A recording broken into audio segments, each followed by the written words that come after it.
Good morning students. बेटा आज हम 9वीं कक्षा में हिंदी विषय में पढ़ रहे हैं अलंकार।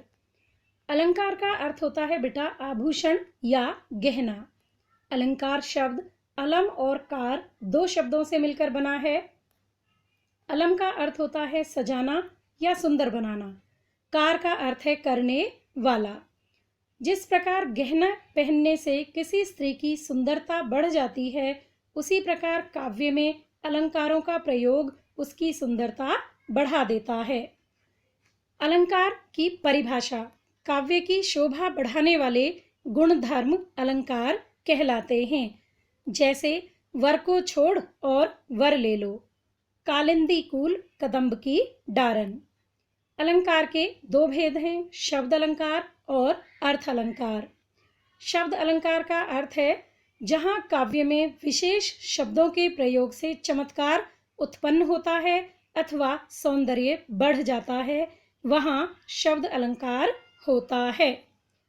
शब्द अलंकार के तीन भेद हैं, अनुप्रास अलंकार, यमक अलंकार और श्लेष अलंकार। अनुप्रास अलंकार। अनुप्रास का अर्थ है किसी वस्तु को अनुक्रम में रखना, अर्थात एक के बाद एक रखना। जहाँ काव्य में एक ही वर्ण से बनने वाले शब्दों की दोहराई होती है, वहाँ अनुप्रास अलंकार होता है।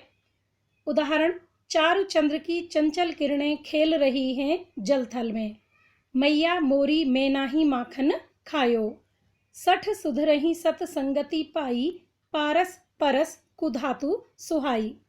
यमक अलंकार। कविता में जहाँ एक ही शब्द दो बार आता है और दोनों बार उसके अर्थ अलग अलग होते हैं, तब यमक अलंकार होता है।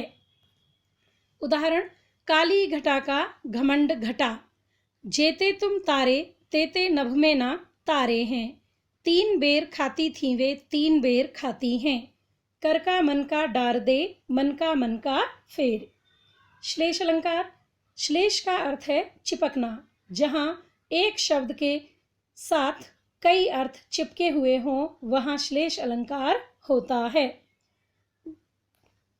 मधुवन की छाती को देखो, सूखी इसकी कितनी कलियां, बारे उजियारो करे बढ़े अंधेरो होए, मंगन को देख पट देती बार बार। अर्थालंकार। काव्य में जहाँ शब्दों के अर्थ के कारण चमत्कार उत्पन्न हो, वहाँ अर्थालंकार होता है। अर्थालंकार के भेद उपमा, रूपक, उत्प्रेक्षा, अतिशयोक्ति और मानवीकरण अलंकार, जो आपके 9वीं कक्षा के पाठ्यक्रम में दिए गए हैं। उपमा अलंकार। जब किसी वस्तु या व्यक्ति की तुलना अत्यधिक समानता के कारण किसी अन्य प्रसिद्ध वस्तु या व्यक्ति से की जाती है, तब वहाँ उपमा अलंकार होता है। पहचान। काव्य पंक्तियों में सा, से, सी, सम, सरिस, सदृश आदि शब्दों का प्रयोग होता है। उदाहरण, पीपर पात सरिस मन डोला, हरिपद कोमल कमल से, मखमल के झूल पड़े हाथी सा टीला, हाय फूल सी कोमल बच्ची हुई राख की थी ढेरी। रूपक अलंकार।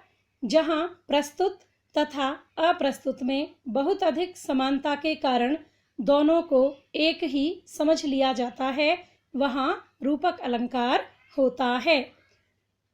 उपमेय और उपमान समझ लीजिए पहले, कुछ बच्चों को नहीं पता होगा। बेटा, उपमेय है उपमा दिए जाने के योग्य, और उपमान वह व्यक्ति या वस्तु जिससे उपमा दी जाती है। जैसे चांद सा सुंदर मुख, यहाँ मुख उपमेय है और चांद उपमान है, अर्थात मुख की उपमा चांद से दी गई है। उदाहरण देखिए, मैया मैं तो चंद्र खिलौना ले हों, आए महंत वसंत, चरण कमल बंदो हरी राई, अंबर पनघट में डुबो रही तारा घट उषा नागरी। उत्प्रेक्षा अलंकार। उपमेय में उपमान की संभावना किए जाने पर उत्प्रेक्षा अलंकार होता है। उपमेय और उपमान में गुण धर्म की समानता के कारण समान होने की संभावना की जाती है। पहचान। जानो जनहु जनु ज्यों, मानो मनहु मनु जैसे आदि शब्दों का प्रयोग काव्य पंक्ति में किया जाता है। उदाहरण, सिर फट गया उसका वहीं मानो अरुण रंग का घड़ा, पाहुन ज्यों आए हो गांव में शहर के, खिला हो ज्यों बिजली का फूल। मानवीकरण अलंकार, जहाँ जड़ पदार्थों पर मानवीय क्रियाओं तथा भावनाओं का आरोप हो वहाँ मानवीकरण अलंकार होता है। अर्थात प्रकृति को मानव के रूप में जहाँ चित्रित किया जाता है वहाँ मानवीकरण अलंकार होता है। जैसे मेघ आए बड़े बंठन के संवर के। उदाहरण देखिए, और बूढ़े पीपल ने आगे बढ़कर जुहार की, हैं कई पत्थर किनारे पी रहे चुपचाप पानी, पेड़ खड़े फैलाए बाहें। अतिशयोक्ति अलंकार, सबसे पहले हम इसका अर्थ जानेंगे। अतिशयोक्ति शब्द दो शब्दों से मिलकर बना है, अतिशय प्लस उक्ति, अर्थात ऐसा कथन जो बहुत बढ़ा चढ़ाकर कहा गया हो।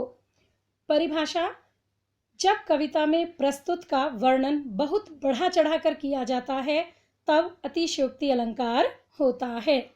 जैसे, देख लो साकेत नगरी है यही, स्वर्ग से मिलने गगन को जा रही, हनुमान की पूंछ में लगना पाई आग, लंका सारी जल गई, गए निशाचर भाग।